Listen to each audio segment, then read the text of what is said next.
the concept of the relationship between teeth and disease has been somewhat maligned in recent years, but it's a pretty solid concept. And the people that basically I've been studying over the last several years are Edward C. Rosenow primarily, who was with the Mayo Foundation for 30 years, from 1915 to 1944, and in association with Charles Mayo and association with Frank Billings, who was, they were both presidents of the AMA. Walter Beering has referred to Dr. Rosenau's work as the medical guide of the future. This was in the Journal of American Medical Association editorial in 1938. Dr. Rosenow himself had about 40 articles published in the Journal of the American Medical Association. So these are very reputable people. For a variety of reasons, nobody's really paying that much attention to Dr. Rosenau's work at this time, and we're going to try to see what we can do about correcting that. Part of the reason it gets right back to the question of how much can we carve into teeth? How much work can be done on teeth before they become a focus of infection and relate to a variety of other systemic diseases? Particularly the question of root canals is very relevant in this discussion, because a tooth which has gone that far, which has had a root canal, is no longer a vital tooth. And these teeth continue to be nests for organisms that go through the bloodstream and relate to a variety of diseases. It's not just root canal teeth, it's various types of diseased teeth, diseased gums. These relate to a wide range of systemic diseases. In fact, virtually all of the mysterious diseases that we don't know, if we could go to camera number 1, please. Here's a partial listing. These are some of the disease. I know the print is small, but if you crawl up on the screen, you may be able to see it. It's just a bunch of diseases, virtually everything, all the mysterious diseases that have perplexed mankind, particularly in this century, have been related to diseased teeth, tonsils, and other diseases of the mouth. Now, what Dr. Rosenow did over a period of several years, he took the organism from various diseases and from their oral focus of people with various diseases. This is from the tonsils, from diseased teeth, from non-vital teeth, and injected this into laboratory animals, and invariably caused the same systemic diseases that the animals had. We have results of basically, summarized 11,000 experiments. We can pull this up here. We have the data here. Of about 11,000 animal experiments by a number of investigators, indicating that this is the case. Now, Dr. Rosenau's work has been somewhat maligned, and part of the reason here, there was one fraudulent article that was published in 1928, and I was looking into that and looking at the various all the literature that says Rosenow has been disproved tends to go back and refer to this 1928 article. The bulk of this heavy literature, which really kind of ganged up on Dr. Rosenow and his work, also relates to the concept of root canal therapy. Looking further into it, first I thought that it was the root canal therapy proponents that were primarily responsible for burying the work of Dr. Rosenow, and in part this is true, but it's absolutely impossible to separate this from the general work of the American Dental Association. I'm talking about the early American Dental Association, and don't take me wrong on this. Virtually all dentists and doctors are interested in the well-being of their patients, and they're doing the best that they can. However, there were a few people in particular, and I will name names. We're talking about Percy Howe, who was the president of the ADA in 1928, C.N. Johnson, who was a president of the ADA, American Dental Association, in 1923, and John P. Buckley, who was president of the American Dental Association in 1922. Buckley and Howe particularly have been mentioned by Dr. George Meinig in his book called Root Canal Cover-Up. Dr. Meinig is one of the 19 founding members of the Endodontist Association, which is the Root Canal Therapy Association, performed root canals for several years, and now has become aware of the facts that root canal is a failed therapy. So Dr. Meinig mentioned specifically Drs. Buckley and Dr. Howe. Well, it turns out that they were presidents of the ADA. They were not just opponents of Dr. Price. But the key person in this from the ADA side appears to be C.N. Johnson, who was not only president of the ADA in 1923 to 4, but he was the editor of the American Dental Association Journal from 1925 through the time of his death in 1938. And repeatedly, Dr. Johnson emphasized, let's ignore the laboratory findings. Dentists know more about teeth than doctors do. It just continually on this theme of let's try to save these teeth, whereas all of the experimental evidence, the laboratory evidence indicated that pulpless teeth just simply cannot be saved. So that is basically the situation at the present time. Dentists are concerned with the problem of trying to save teeth. We hope that at some point in the future that they will be able to do so, but there is no way to sterilize the tooth, to keep the tooth sterile. Once that root is no longer vital, the tooth is basically gone. So we have no choice in this matter. The lines are open. If anybody would care to call in, we'd be more than happy to take some questions. If there are any medical persons or dental professionals in the audience, I would particularly appreciate your calls. And if you have any challenges or any questions to this information, I'm just trying to do my best to interpret Dr. Rosenau's work, which was massive. Dr. Rosenow was published close to 300 articles from 1902 all the way up through 1958 was his last article. Right in the middle, there were 30 years where he was the head of experimental bacteriology for the Mayo Foundation, 40 articles in the Journal of American Dental Association, the endorsement of several presidents of the American Medical Association. What we really get down to here, and there have been some battles in the past, and some pretty intense battles between organized medicine and organized dentistry. And what we are probably there will be more battles in the future, and I am hopeful that the resolution of this next encounter between the American Medical Association and the American Dental Association may end up with the abolition of the American Dental Association and its total subjugation to the American Medical Association, or basically, forgetting about the associations, dentistry must become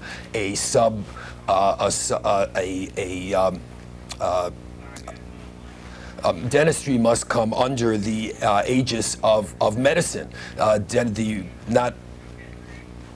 think we have a call. We do have a call. Okay. Thank you. Hi, you're live. Hello, my name is Dr. Stanley Vogel. Yes, Dr. Vogel, thank you for calling. You're very welcome. I'd like to know what your qualifications are. Are you an MD or a DDS or what? No, sir, I am neither. As I said at the beginning of the show, I worked for 3 years for the Agency for International Development as a health program analyst. I was in Vietnam twice on temporary duty, putting together the health program and the medical program, the $58 million program that we ran in Vietnam. I am an analyst. My work is I've worked with the technical people, with your medical personnel, with your dental personnel in terms of analyzing the program, making sure it made some sense. What are the goals? Are we moving toward those goals? Is this effective? Asking the questions that need to be asked so that the programs could be put together and presented to the Congress and then implemented. And then also we were involved in the monitoring of the program. I see. Well, with all respect to yourself, I feel that what I've heard here is unbelievable. It is very difficult to believe, and I agree with you, sir. You're advocating the abolition of the American Dental Association. Are you a dentist or a doctor, sir? I'm a dentist. Okay. Yes. Okay. All right. Now, that All right, let me qualify that. A reconstitution of the American Dental Association so that the relationship with medicine is better defined, so that we can really approach the problem as the problem with oral pathology is integrally related with the problems of medical pathology, and it has gotten to be too far removed as at the present time. Go You're ahead, sir. certainly entitled to your opinion. I Yes, totally sir. disagree with you, and your theories on foci of infection are totally outdated.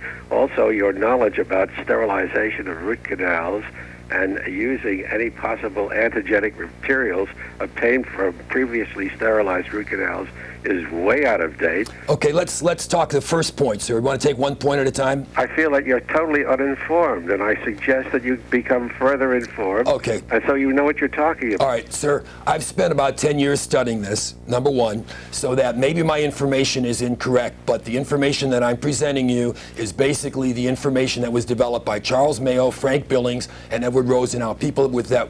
Rosenow was with the Mayo Clinic for some 30 years, okay? So know all about perhaps, Dr. Rosenow. Perhaps my interpretation is incorrect. Are totally disproved. I've been sir, practicing for 40 years. Okay. On the cutting edge of what is happening now in Okay. postgraduate work. Okay. And I'm sorry to say that you are totally uninformed. Dr. Vogel, excuse me, I want to excuse your ignorance now because there was a fraud that was perpetrated in 1928. I'll give you the facts, and you can follow this up. And you can also, I advise you to get Dr. George Meinig's book, which is called Root Canal Cover-Up. Dr. Meinig was one of the 19 founding members of the Root Canal Therapy Organization. He was the dentist, the head dentist for the 20th Century Fox for a number of years. Dr. Meinig has also studied the works of Dr. Weston Price and has come to essentially and independently the same conclusion that I have. Okay, Dr. Rosenau's work was never disproven. There was one fraud perpetrated against Dr. Rosenow in 1928 by Dr. Holman. He was a bacteriologist, probably jealous. The various people, I'm talking about Blaney, Appleton, and Coolidge, who was one of the finer men of this group, and particularly Grossman, they all referred to the Holman fraudulent article, and I'm saying they did not know it was fraudulent. It was a very devious fraud, but it was a manipulation of Dr. Rosenau's article. They all referred to that, and they referred to each other's work, very incestuous, and claimed that Dr. Rosenau's work was disproved. They were furthered on in their efforts, and I mentioned these names before, by particularly C.N. Johnson, who was the editor of the American Dental Association from 1925 through 1938. You can look up some of Dr. Johnson's editorials. I'm putting this information together so that you might be able to be better educated. Voting material of 70 years ago. Yes, sir. We haven't gone any further. Things have changed completely. I think that you become further informed. Doctor, but totally laboring under a misapprehension. You don't know what's happening at all, and I suggest that you confer and learn something about the what is happening in root canal therapy today. Okay, Doctor, thank you very much for your opinion. I do hope that you will take the opportunity to look at the appropriate history, get educated on this subject, because you've been taken in, and I'm sorry, and by continuing the effects of this fraud and misrepresentation by a number of people early in the formation of the American Dental Association, you are doing a great in-service to your patients. But thank you very much for your call, and if you have any further I would be pleased to talk to you about this at a further time. We have another call, please. Yo, what up? I'd like to give a shout out to my homegirl Keisha in Long Beach. Okay, thank you. We have another call. Can I help you, please? Oh, yes. Hi, Shakman? Yes. Hi, my name is Crystal, and I live in Westwood, and I just wanted to tell you that I think what you're saying today is absolutely wonderful, and I concur with you 100%. I'm not a dentist. I'm not a doctor. I'm a real person. I'm 36, and when I was about 7 years old, I was running down the street, fell on the pavement, and broke my front tooth, my upper left tooth, and I cracked it so severely that the tooth died. Well, when I was about 12, the dentist put a root canal in, and I had that for the last, 20 years or so. And for the first 10 years, it really didn't cause me any problems, but I was very young. I was just a teenager in my early 20s. About 3 years ago, my front tooth became so infected, the gum, started turning black. It was like a sewer. And I became so ill and lethargic, and I went to several different doctors, several different dentists. Nobody knew what was wrong. And I kept saying, look at my gum, it's so black. And when I would floss, it smelled like a sewer. It was absolutely repulsive. But of course, the dentist didn't care. They said, oh, well, let's I don't know what the technical term is when they actually go in and clean out the canal and actually refill it. There's a term for it. So in any event, fortunately for me, I went to a holistic dentist in Westwood, and he's absolutely wonderful. And I was turned on to all of this about the great root canal cover-up, and it really made sense to me because the bottom line is, as you said at the beginning of the show, a root canal-filled tooth is not a vital tooth. It's dead. And I think that the human body's essence is to expel anything that's dead. And what we do in the name of science is to impact a dead tooth with material so that it stays in the mouth when the body's natural mechanism is to expel it. So the bottom line is I had the root canal tooth extracted. After great turmoil and consideration, I did a lot of reading, and within 2 weeks after I had that extracted, my gum cleared up. My gum is so pink again. It's not black. There's no odor. And I don't have any regrets at all. I completely agree with you. Thank you. I think root canals are injurious to one's health, and they pollute the human body. Thanks. You know, and the thank you for your call. And the thing that I would like to emphasize to you and to Dr. Volker is that you had something that was a very acute symptom. But basically, with these oral focal infections, we have something that continues over years and years and relates to a number of chronic diseases. And so that it's not something that you would see right away. And this is what has confused a number of dentists and well-meaning dentists, such as Dr. Volker, that these things just take a long time, but that the laboratory tests that have been done show definitely that these organisms are related to a variety of systemic diseases, and further, that root-filled teeth are invariably infected. There is no way to keep them sterile. I agree with you 100%. If I may just add one other Please quick thing, do. as I said, I was quite young when this happened to me, and I think one reason my system became vulnerable was a few years ago I underwent hair analysis, and I decided to start detoxing my body and really become healthy and strong and clean. And I was moving along with it, and the doctor who was working with me at the time, he kept looking at my mouth, my gum, and we saw it. As I became healthier and my body started detoxing, what happened is the area around the root canal started becoming worse. And what we concluded was my body was trying so valiantly to really heal itself, but it couldn't heal that one area because it was a constant source of infection. And that's when my system became really, really severely overloaded. And that's what led me to the holistic dentist where I did the work, and then I had it extracted. I think if I had never undergone all of this cleansing, and trying to really heal my body, I would still be going merrily along with the root canal too. Well, thank you very much for your call. I think it's fabulous. More people, people like me. I'm not a doctor. I'm a dentist. I'm a person, though, who wants information and wants to be healthy. And it's just fabulous that you're spreading the word because I believe I've experienced it. Yeah, I don't mean to put down well-meaning dentists such as Dr. Volker, but there is an inherent conflict of interest in terms of the goal of saving teeth and recognition that some teeth just cannot be saved. Because the dentists, I've had people, they didn't want to extract the tooth. They said, Crystal, let's not extract it. I said, but it's dead. And when I really thought of it in those terms, Shakman, I don't want something dead. As difficult it was for me because teeth carry memory. And I've had that tooth since the conception. But it was dead. And that tooth has been dead for 25 years. Okay, let's remember now that I want to just mention that we're not just talking about root canal teeth. We're talking about infected teeth. We're talking about gum disease. We're talking about tonsillitis, tonsil infections, and many of these infections that you cannot see. But in any of these mysterious diseases, if you've got multiple sclerosis, arthritis, myasthenia gravis, any of these so-called autoimmune diseases, that's the first thing.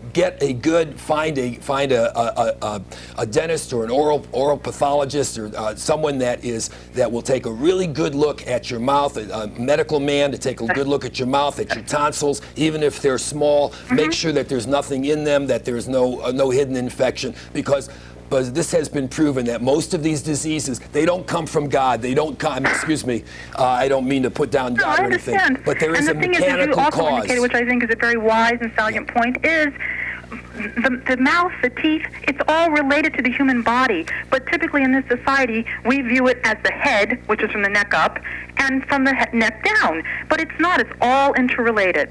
Yeah, and it goes back. Benjamin Rush, who was a signer of the Declaration of Independence, he's probably the first American that's really been giving credit for really popularizing the notion, for recognizing that teeth and disease are interrelated. Although Rush said it's common knowledge among dentists. Rush codified it. I understand, but I want to commend you for having the courage to go into public. I know that's not an easy thing to do, especially with the American Medical Association and the Dental Association. Well, you know, in a way, I mean, I'm way behind the American Medical Association. I mean, I'm talking about the work of Rosenow, 40 articles in the AMA, Frank Billings, who's considered the father of American medical education. He considered his highest point of his career was the Lane Lecture Series, where he presented the information on focal infection.